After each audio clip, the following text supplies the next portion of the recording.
Okey, untuk konten kali ni, ini Ulung nak ranking 4 game gacha yang terbaik pernah Ulung main. Tak kisahlah game gacha apa pun, yang kita tahu ada yang famous tu kan, macam Zone Zero, Honkai Star Rail apa semua tu kan. Ini Ulung nak listkan 4 favourite game gacha Ulung. Yang keempat jatuh kepada Honkai Star Rail.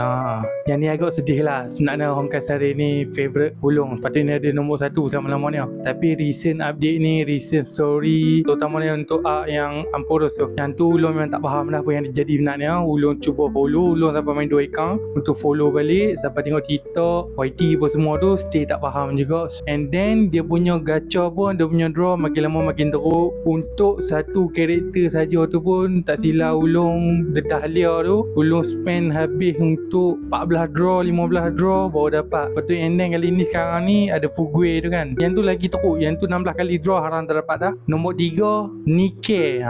Siapa yang tahu Nikke lah. Yang tu hampa pada Madasel lah, Ulung nak cerita yang tu. Yang kedua Zenless Zone Zero. Ulung tak main Zenless Zone Zero sebelum ni. Lepas tu sekarang ni dah update 2.6 ke 2.7 dah, tak silap lah.